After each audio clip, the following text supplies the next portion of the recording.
ready now, yeah, for the interview? Yes, man, come on, man, stop playing, man. I'm ready I'm ready to fight. Anything you want to tell the public out there? I am the greatest. Right, left, you're toothless, and then you say, God damn it. You got knocked the fuck out, man. Get knocked out, damn. Word is born, I'ma smoke 'em, yo, don't make no move. I treat it like boxing, stick and move, nigga. Left, right, left, right, left, left, right. And he was out for the night. You know we need that trademark bark before you depart from our company, man. You know what I mean? Can we get the bark again? We're gonna need that bark. You know what I mean? Oh, man, Jesus for life, fellas. Dog is coming. I don't care if he knocked me down or it's ready to go with him. Whatever you want to do, I'm gonna match him. All the way, mate, all the way. Now you might start believing in the Dark Destroyer. Shout out boxing when I heard you on the radio. I just don't know. Boxing beats and rhymes, boxing beats and rhymes. I got knowledge, and motherfuckers lacking. I don't know if you want to answer. Possible Manny Pacquiao fight with Floyd Mayweather. How you feel about that one? Well, basically, I mean, it's a fight that still has the potential to happen. I'm Sonny Liston, I'm Jack Dempsey. There's no one like me. I'm from their cloth. There's no one that can match me. Boxing beats and rhymes, boxing beats and rhymes, boxing beats and rhymes, boxing beats and rhymes. So first of all, we're gonna start with Jack Johnson. Jack Johnson, 6'1.5", and he weighed 14.5 stone. My measurements ain't that good. That's about 204 pounds or something. 205, I don't know, roughly about that. And yeah, big muscular arms, powerful chest. He was well conditioned. He was a physically impressive looking specimen. He was more a defensive fighter than a brawler, relying on his reflexes more than brawling tactics. Don't get me wrong, he could muscle you around, like he'd clinch you up and he could move you about, don't get me wrong. But he took the art of defense to the next level, picking shots off with his gloves rather than just bracing himself to get hit like a lot of fighters did back then. Big puncher, he could punch hard. I would imagine he would have done a lot of skipping, push-ups, sparring and such to get a physique like that. Very impressive. Probably a lot of it was genetics because he had a great physique. Built for speed and power and athleticism. At number 2 we have Jack Dempsey, 6'1", 13.5 stone. I didn't realise he was that tall. He doesn't look that tall in the film clips. And he doesn't have an imposing physique, you know, he doesn't have big muscles. You know. Just looks like an everyday guy. He was obviously fast, you know, didn't have them big muscles that looked like they could slow you down. And he had some power there as well. He had some power. Not an imposing heavyweight, but nevertheless, he had some physical gifts there. There were people who looked down on Dempsey for the way that he fought, saying it was just too barbaric and too savage. He had a wiry sort of physique really for a heavyweight, if anything. At number 3 we have Joe Louis, who is listed at 6'2", which I'm surprised at, and he weighed 200 pounds, which is 14 stone. Didn't have great big muscles. His muscles didn't look as impressive as Jack Johnson's.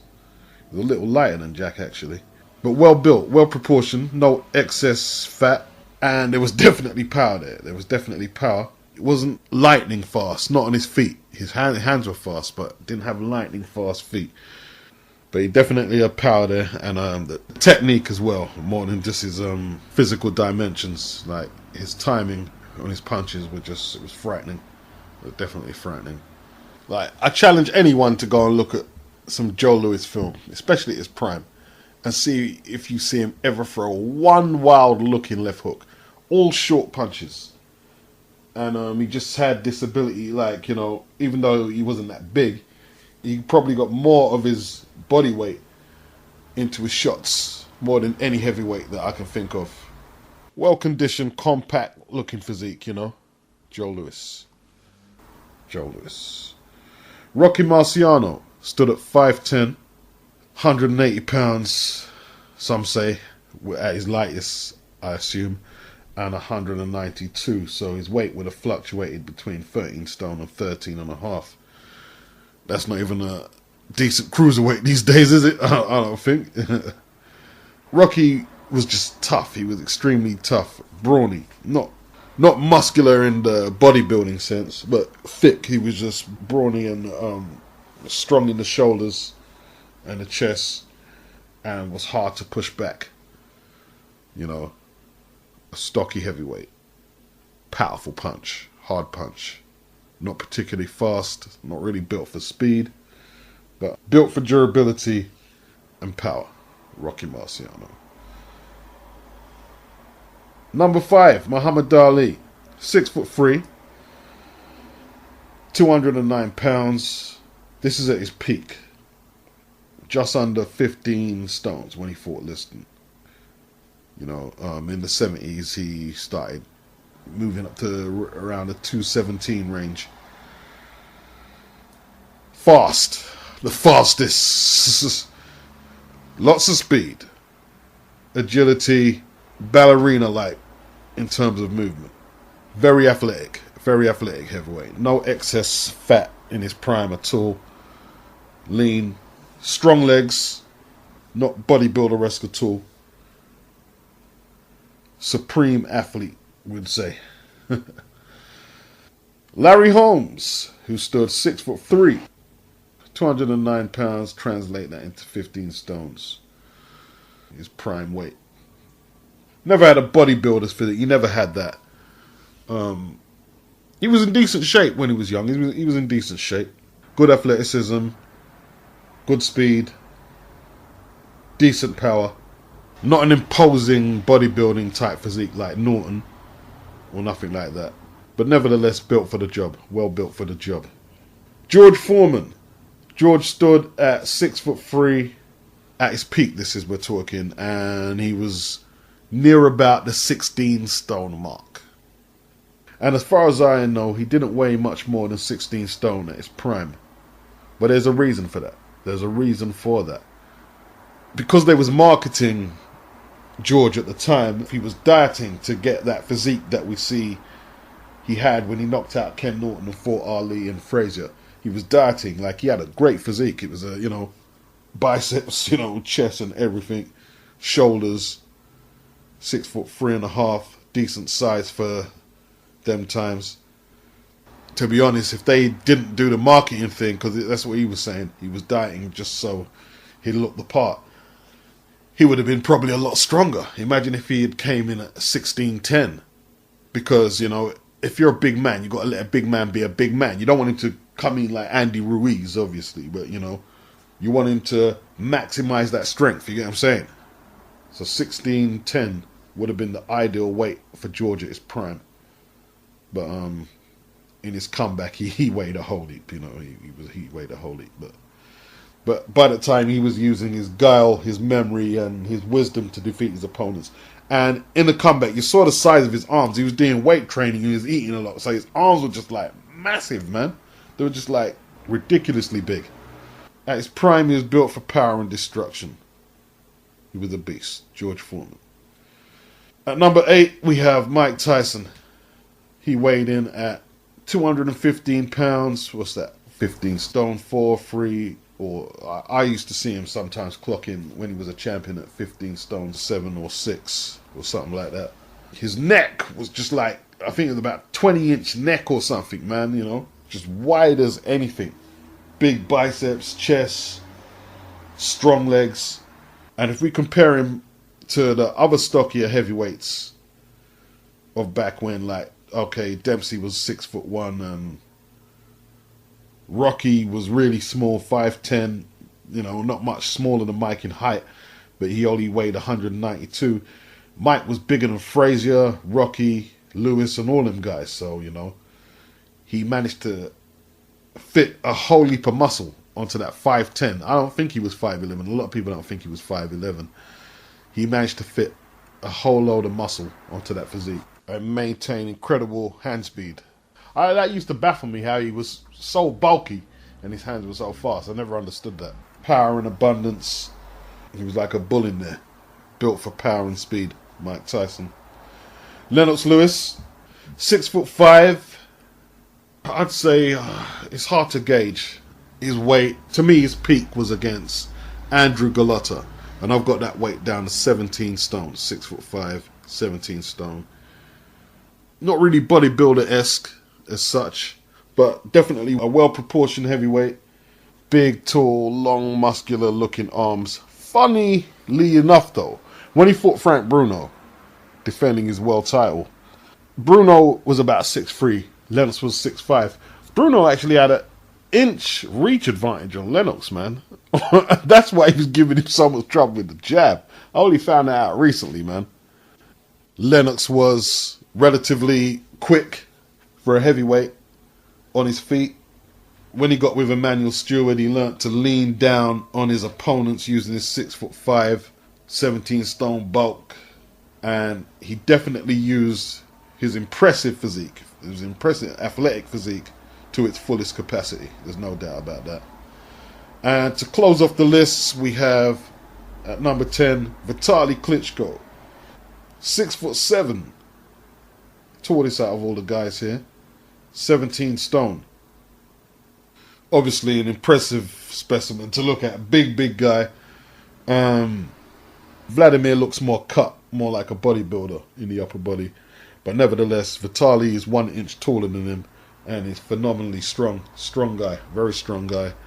Good power, good athleticism for a man of that size, 6'7".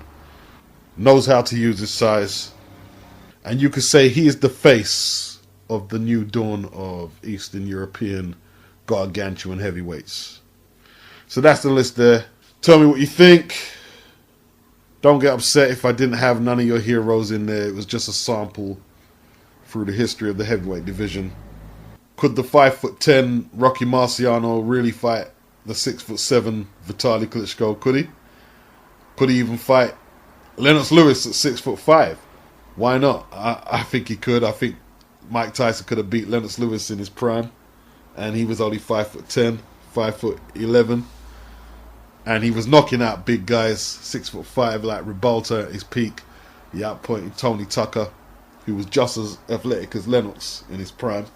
And what we have to factor in, it all depends. I mean, if Jack Johnson was fighting today at 6'1", 14.5 stone, he might dabble in the heavyweight division. I don't know how well he'd do, but we have to consider the vitamins. Hopefully he doesn't juice or nothing. But the vitamins and the nutrition is way more advanced than what it was then. And the training regimes, who knows? He could have been a formidable cruiserweight. Who knows? Jack Dempsey, the same thing. Joe Louis, Rocky Marciano. I mean, all these guys, they would have made formidable cruiserweights, you know? There's no doubt about that. Maybe they could have become great heavyweight champions. You know, who knows if they was fighting today? Because they would have been taking the supplements from when they was young. And what you have to remember, Holyfield is only 6'2". That's the same height as Joe Louis, you know. And he started as a light heavyweight, as a pro. He was a light heavyweight at first. He won a bronze at the Olympics when he got disqualified for hitting the New Zealander Kevin Barry while he was down. He was a light heavyweight. Michael Spinks, light heavyweight. He went on to beat Larry Holmes, the 6'6" Gerry Cooney. So a lot of times it's marginal. You might think, oh, that guy's too small. But when you weigh a lot of it up, it's very marginal, you know, because it's not just size. I keep telling you, it's not just size. It's the fighting heart. It's the know-how. It's the technique. It's knowing how to use what you have as well, you know. Because Chris Bird stood about 6 foot, and he beat Vitali, regardless of how he did it, or what you guys want to say he beat him. He beat the guy. And his brother's been knocked out by men smaller than him. Brewster, I wouldn't imagine, is much bigger than Larry Holmes or Muhammad Ali. Don't really see Brewster beating them guys. So it's all relative. It's all relative. It's just very interesting topic matter to me. It's very interesting topic matter. I mean, I saw a picture of Vitali standing next to Mike Tyson. I think it was last year, and I was thinking, could Mike really beat Vitali? Because he looked about 2 universes bigger than him. And it was like, wow. But then, you know, when they come in the ring and you see the neck And the head movement, it all changes. It changes the playing field a little. There's always been big heavyweights, like Gerry Cooney was 6'6", which is quite big. Primo Carnero was 6'6" as well. Very big, and that was in the 40s when Lewis was fighting. Jess Willard was about 6'5". He was massive. He was big. That's the guy who knocked out Jack Johnson and lost to Jack Dempsey, for all the youths who might not know that. I personally think the Klitschkos are anomalies, in my opinion. They are anomalies, as far as I'm concerned. And I believe, because they've dominated, we seem to think, oh, the Russians are taking over. No, it's just them two, really. I mean, because guys like Oleg Muskaev, Ibragimov, Lajkovic, yeah, they all held belts, but very fleetingly and very briefly, and they was far from dominating at all. But it's the period they won it. The periods they won it, it just seems like a Russian had a belt all the time. And it was a bit deceiving. Like, Vladimir and Vitali, they're domineering. They dominate for the most part.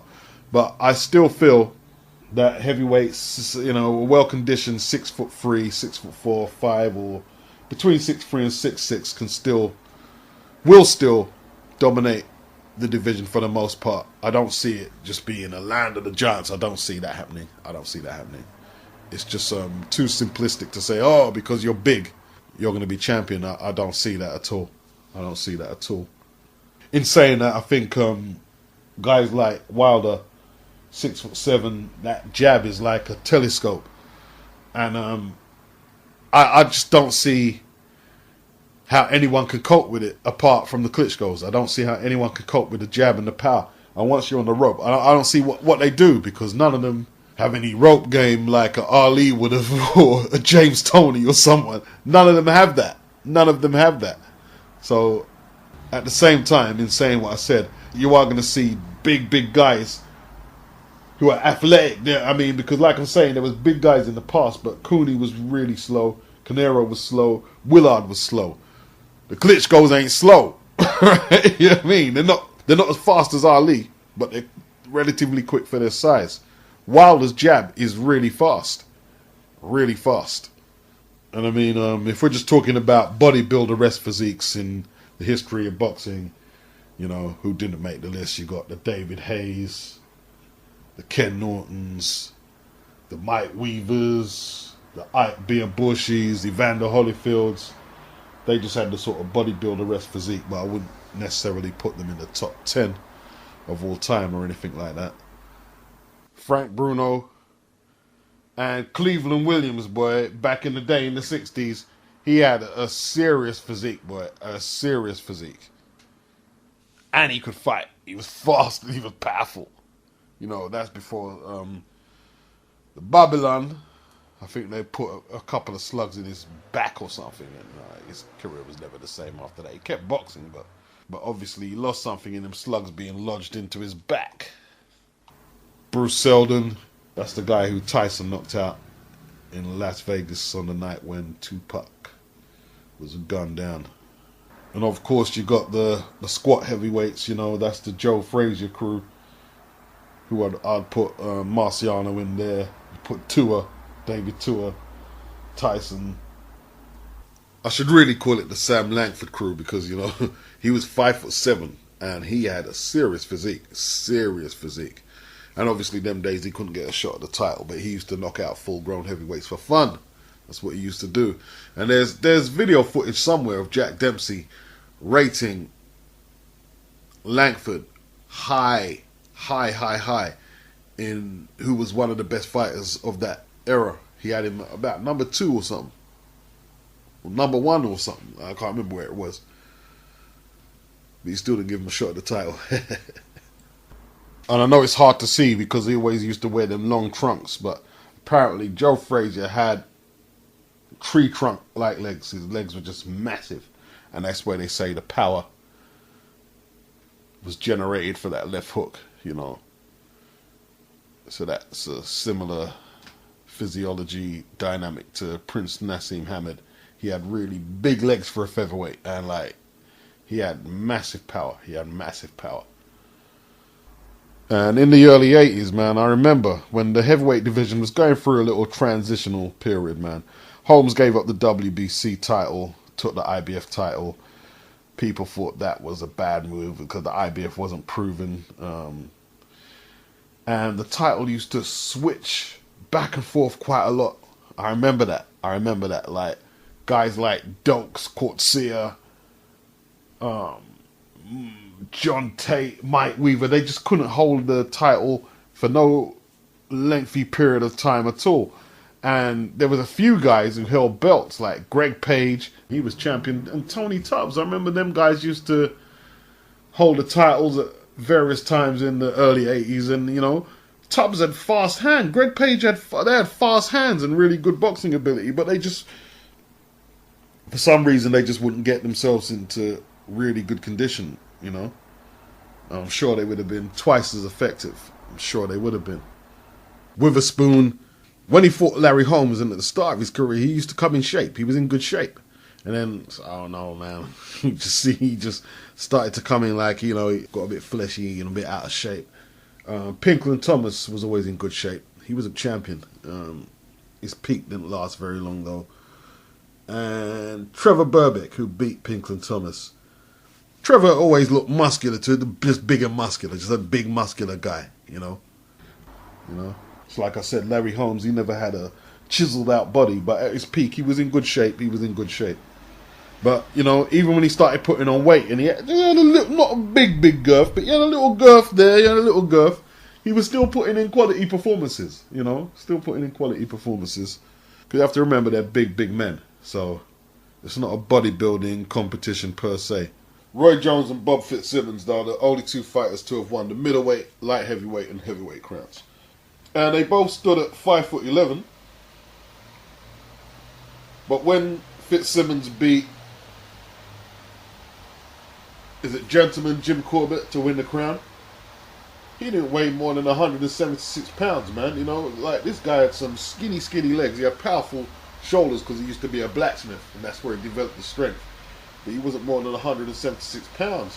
That's just a pound over Roy Jones's weight when he's fighting at light heavyweight. When Jones challenged Ruiz, he was 14 stone plus. Just under 15 stone, about 14 stone 11.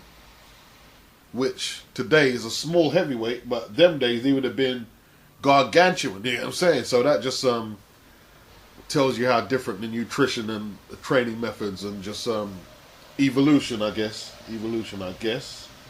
Guys like James J Jeffries, 6'1", 225 pounds, and that's at the early part of the century. And man, this guy, he had one punch knockout power, genuinely, you know. He was a bear of a dude. He was a bear. Like,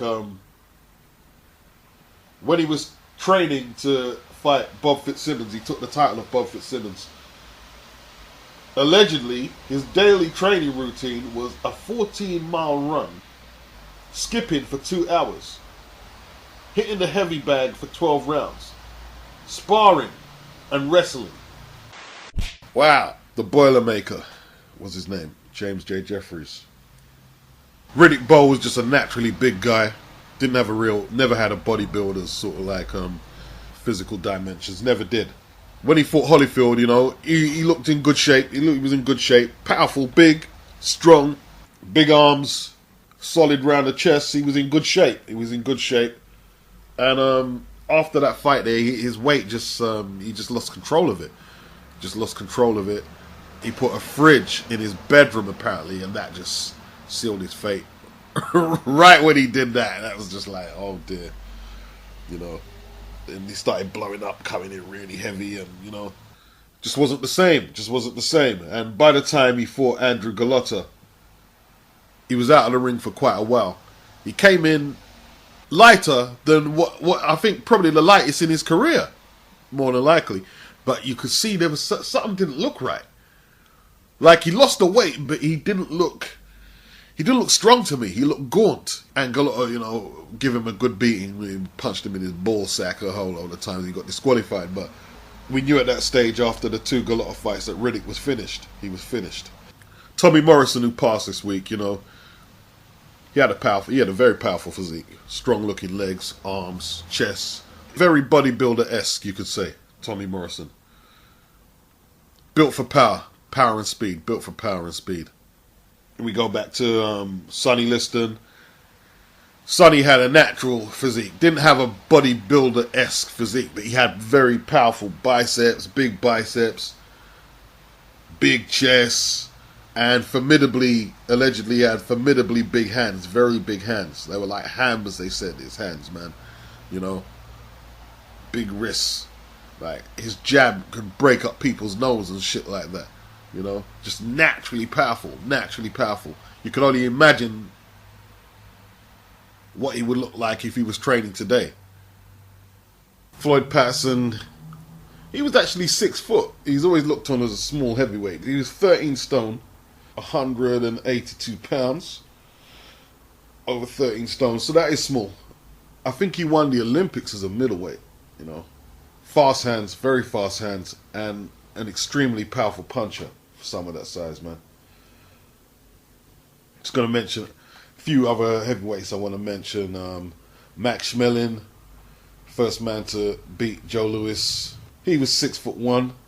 He weighed about 188, nearly 14 stone. And that was probably about the size of most heavyweights at the time. But Max Baer, he was a big dude. Max Baer was 6'2", nearly 6'3", and weighed 209 pounds, which is a big man. And he had powerful shoulders, good development in the upper body. But Max didn't take the game very seriously, so he didn't get the most out of his physical gifts and his talents. And he was a very, very hard puncher. And last of all is the modern day phenomenon of heavyweights, like, okay, let's start with the Klitschkos. I think Vladimir, 6'6", Vitali, 6'7", Deontay Wilder, 6'7". The guy who knocked out Lajkovic, he was about 6'6" or something like that. Two guys in the UK, Price about 6'8", Fury's about 6'9", Pulev's about 6'6", and of course Valuev is about 7'2", you know. So it's a different time, man. It's a different time. Looks like they're just getting bigger and bigger. Does that necessarily mean better? I'm sure you'll let me know. So that's it for now. I'll just drop a few comments. Tell me what you think is potentially the ideal physique for a heavyweight. What size do you like to see heavyweights? What kind of physiques do you like to see heavyweights have? Where they're most effective? And with that, we're going to say peace out. Peace.